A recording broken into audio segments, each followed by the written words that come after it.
Ya, sebelum kita ngobrol lagi dengan para narasumber, kami hadirkan ini beberapa survei yang dilakukan. Tadi kita sudah sampaikan mengenai survei yang dilakukan oleh Indikator, kemudian juga LSI dan IJA, dan ini survei nasional yang dilakukan oleh Forum Rektor dengan masa survei periodenya 28 Desember sampai 3 Januari 2024. Ya, dengan masing-masing elektabilitasnya ini 02 40,97%, kemudian 01 23,27% dan juga nomor urut 03 15,81%. Kalau kita lihat memang ini elektabilitas yang dirilis oleh lembaga survei ini kan mengcapture, memberikan gambaran peta politik per hari ini ya. Kan belum Betul. tahu nanti berapa bulan ke depan atau 1 bulan lagi seperti apa dinamikanya. Oke, kita langsung ke Bang Iqbal. Bang Iqbal melihat dinamika ya. Dinamika mungkin kalau tim Amin bagaimana memotret atau melihat apa yang sudah di capture tadi oleh si lembaga survei, minimal dari 2 lembaga survei ini. Kami menghargai setiap mengapresiasi ya setiap hasil survei yang dilakukan para peneliti ya, lembaga-lembaga survei. Walaupun memang kita melihat tadi ya, contoh sederhana nih antara LSI sama Indikator. Perbedaan antara Ganjar dan Aniesnya itu cukup signifikan. Ini kan pertaruhan kredibilitas ini antara LSI sama Indikator, karena jarang terjadi kalau memang konsisten. Ini menunjukkan bahwa ini masih sangat dinamis. Ya, ingat dulu Pak Anies di Pilgub DKI Jakarta, dulu juga Pak Ridwan Kamil sama Pak Ahmad Saihu juga yang awalnya 10% bisa sampai 22%, 21%. Jadi menurut saya memang kami melihat sangat dinamis. Tetapi faktor kemenangan itu kan banyak hal ya. Tetapi kami tadi ada undecided juga masih banyak ya. Kemudian dia swing voters. Yang ketiga jangan lupa blunders. Ya, siapa yang blunders? Swingers dan blunders gitu. Iya. Karena blunders ini dulu kan ada yang ngomong sinting bisa kalah jadinya kan. Jadi memang kita melihat pemilu ini masih dinamis. Apalagi pemilih kita saat ini memang trennya Mas Anies kita lihat dari beberapa lembaga survei itu konsisten. Karena banyak juga teman-teman di parpol yang percaya sama lembaga survei Pilpres, tapi nggak percaya kalau parpolnya nggak lolos gitu, nggak konsisten. Harusnya kalau dia percaya surveinya Pilpresnya tinggi, dia juga harus percaya bahwa survei dia tidak lolos.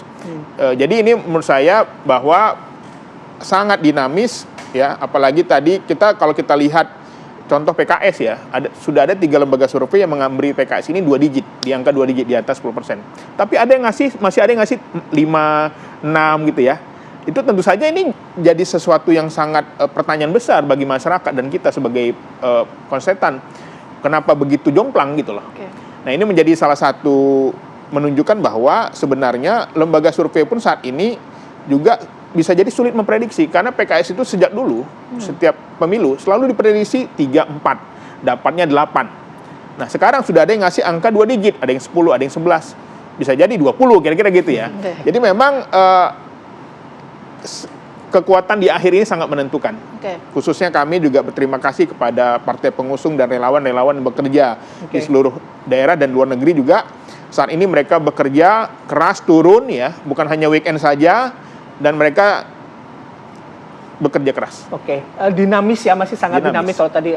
Saya langsung ke Mbak Sheryl. Mbak Sheryl, bagaimana dengan TKN untuk menanggapi survei yang sudah dikeluarkan oleh LSI dan IJA dan juga Indikator?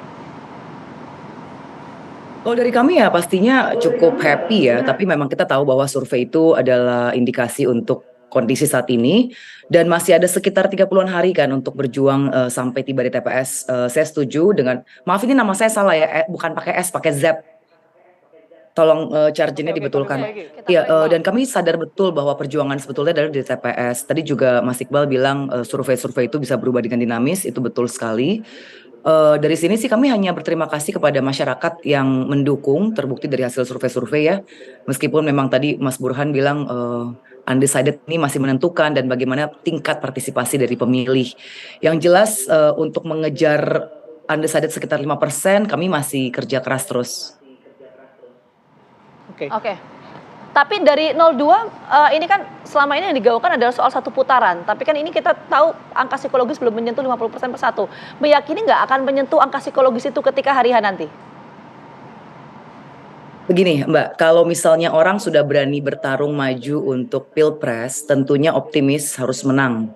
Dan yang mengatakan optimis untuk satu putaran bukan hanya dari pasangan 02, tapi juga pasangan 01. Kita ingat di bulan Desember tanggal 10, secara resmi salah satu juru bicara Timnas juga menyatakan optimis kalau Tuhan menghendaki bisa satu putaran.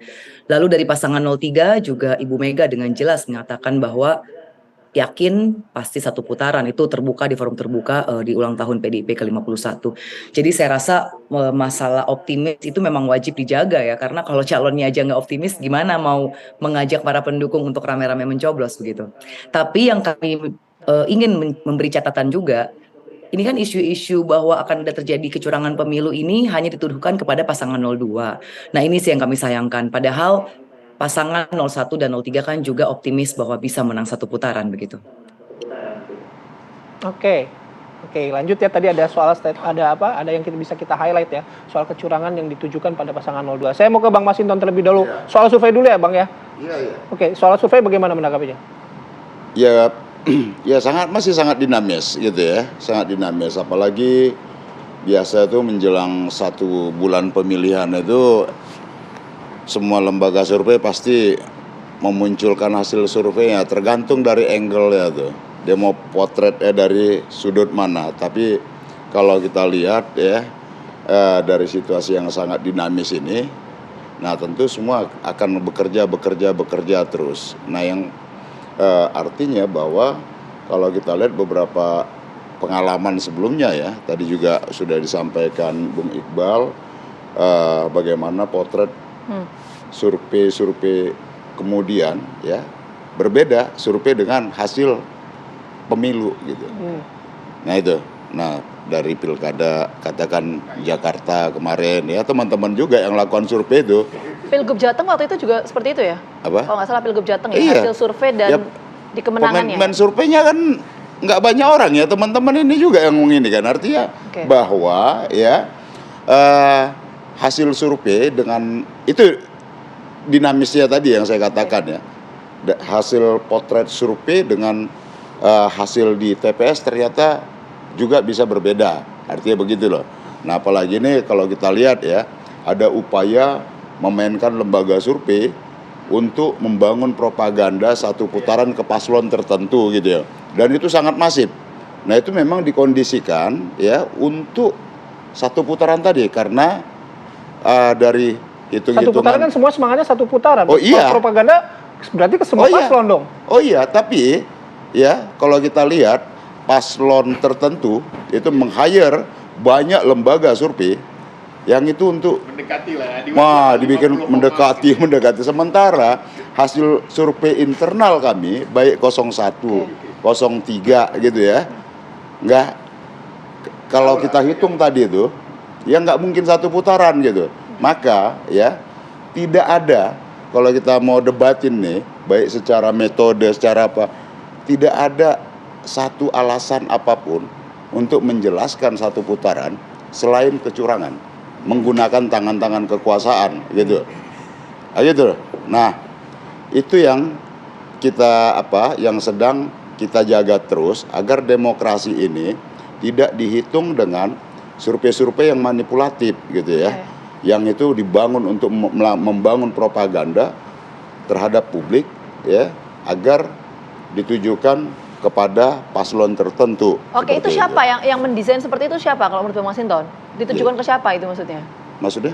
Yang ditujukan ke siapa? Ada upaya untuk menggiring lembaga survei Ya lihat aja supaya lembaga-lembaga survei yang lain. ke sana. Ya lihat aja lembaga survei. Ada nggak lembaga survei itu yang ke 01 50%? Ada nggak lembaga survei itu yang ke 03 50%? Kalau kami sebagai kontestan tentu kami membangun target tinggi, gitu loh. Namun kami juga harus realistis dan harus giat terus bekerja, membangun kedekatan, meyakinkan masyarakat dan lain-lain. Ini kita bicara fakta dengan bicara tadi survei sebagai sebuah potret ya, karena survei itu kan potret kemarin ke depan, bahkan seminggu sebelum pencoblosan itu situasinya bisa berubah sangat drastis. Oke. Tapi apa yang disampaikan Bang Masinton juga cukup serius ya, ada upaya propaganda gitu membangun opini melalui lembaga survei. Saya mau ke Mas Aji nih, Mas Aji. meskipun tadi Bang Iqbal ya mengapresiasi kan beberapa lembaga survei memang ada peneliti-peneliti disiplin secara akademik harus bertanggung jawab atas hasilnya. Ada fenomena-fenomena nih Mas Aji, apa yang disampaikan oleh Bang Masinton, gimana menjawabnya? Yang pertama kalau saya hitung ada sekitar 12 lembaga survei yang menempatkan Prabowo Gibran di posisi teratas ya, rata-rata di atas 40%. Survei Kompas, kemudian tadi survei Forum Rektor, semuanya di atas 40%. Jadi kalau posisi di antara ketiga capres, elektabilitas tertinggi, pasangan 02 di atas, saya pikir hampir semua lembaga survei sama. Yang kedua soal 1 putaran, 2 putaran, sebetulnya hasil survei kita yang kita rilis kemarin juga sama kesimpulannya, sebetulnya tidak konklusif juga bahwa akan 1 putaran. Tapi kita sampaikan bahwa ada potensi 1 putaran karena dihitung dari sisi kenaikan pasang elektabilitas 02 dari Desember ke Januari 2024 ada kenaikan sekitar 5,4%. Tren kenaikan itu ya, indikatornya. Tapi kalau kita lihat secara waktu memang masih ada 26 hari lagi menuju hari H pemilihan, bahwa semua kemungkinan bisa terjadi. Masih ada debat cawapres, debat kandidat, kemudian ada mobilisasi tim sukses, mobilisasi partai di lapangan. Kemudian yang ketiga yang tadi sampaikan Mas Burhan soal partisipasi pemilih di saat hari H itu juga bisa mempengaruhi hasil akhir karena tadi yang disampaikan Mas Burhan bahwa ketika kita melakukan survei kan surveyor datang ke rumah untuk menanyakan. Tapi ketika di saat hari H pemilihan, pemilih harus datang ke TPS untuk memilih. Tingkat partisipasi yang berbeda antara pemilih pasangan calon itu bisa mempengaruhi suara. Jadi kalau kita lihat mengapa kemudian kita menyampaikan bahwa ada potensi 1 putaran, karena kita melihat tren kenaikannya walaupun memang posisi pasangan 02 belum melebihi 50% ketika survei yang kita kerjakan kemarin 46,6%. Tren kenaikannya segitu aja tuh. Menurut saya nggak ada tren kenaikan, stuck tuh ya. Karena kalau kita lihat survei teman-teman, kita udah mengindikan survei teman-teman 01 sama 03 ya. Itu kita di angka 60% lebih. Nah teman-teman gimana kita bicara? Prabowo Sandi aja dulu 44 udah. Bulan lalu teman-teman berbagai lembaga survei yang menurut saya ya terafiliasi dengan 02 ya, itu ya angkanya segitu aja tuh. Nah gimana tren kenaikannya? Coba dijelaskan ya. Yang terafiliasi yang mana nih Bang? Yang terafiliasi 02 yang mana lembaga survei? Yang mana Bang?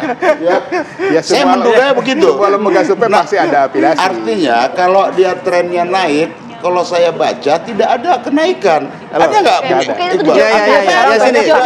Aja di situ. Tren kenaikan itu Artinya yang dijawab stagnan, dulu. Bang. Gini Ya maksud saya stagnan gini. aja di situ. Kalau Artinya ini Bang- kan coba Coba dibahas. Bang Masinton, Kalau lembaga supaya survei dijawab dia dulu, pasti Mas membahas. Aya. Iya. Hasil survei Ini Bang trennya Masinton yang katanya nggak ada kenaikan, coba dirilis saja. Tapi kan hasil survei yang kita kerjakan oleh LSI dan IJA ya, awal Desember, kemudian akhir Desember dan awal Januari. Kalau kita bandingkan komparasi antara awal Desember ke awal Januari, memang ada kenaikan sekitar Kenaikan 5,4%. Oke. Ya, 5,4% itu menunjukkan bahwa ada tren kenaikan ya. kenaikan. Menambahkan. Yang kedua gini. Sebentar, Bang Ya, Iqbal. tadi yang disampaikan oleh Bang Iqbal tadi. Sebetulnya hasil kita juga menunjukkan bahwa antara pasangan 03 dan 01 ini kan perolehan elektabilitas saling menyalip sebetulnya. Survei kita di akhir Desember sebetulnya pasangan Anies Muhaimin pasangan 01 sedikit mengalami kenaikan dan menyalip pasangan 03. Tapi ketika survei bulan Januari kondisinya berbalik, pasangan 03 kemudian menyalip Makanya, 01. ini kan Jadi memang lembaga. ini dua pasangan ini dan secara elektabilitas ini sebetulnya selisihnya dalam margin of error. Makanya sehingga dalam nggak bisa dua lembaga survei ini kan disimpulkan. kredibel ya di masyarakat ya, antara indikator sama LSI. Tapi selisih 4% itu saya kira signifikan. Oke. Antara siapa? Antara LSI sama indikator, antara Ganjar sama Anies ya. Ya dalam margin kan. Ya artinya gini, kita jangan bermain di margin. Karena saya kebetulan seorang peneliti juga. Saya tanya juga ke teman-teman peneliti di lapangan, kok bisa? Pertama, survei by phone itu lemah. Ya kan, indikator beberapa kali saya lihat by phone. Kita survei lapangan, Nah Bang. ini by lapangan. Yang kedua katanya, ketika ngambil data ditemanin APH katanya. Aparat setempat, ada perangkat desa, ada, ya. Mau dapat bansos yang nggak ketiga, deh? Iya, sebelum iya. disurvei dikasih sembako dulu di situ. Oke. Itu catatan dari Bang Makanya Iqbal hari ya. ini saya kaget juga kemarin Pak Ketum Golkar ya kan mengatakan bahwa ini ada sembako, harus berterima kasih ke Pak Jokowi katanya kan. Oke. Ini bagian sembako, giliran sembako Pak Jokowi, giliran utang negara katanya. Oke, baik. Oke, Nanti kita bahas ya, termasuk juga kita akan meminta respon dari Prof. Burhan dan juga Mbak Sherry. Tapi kami jeda terlebih dahulu, kami akan kembali sesaat lagi.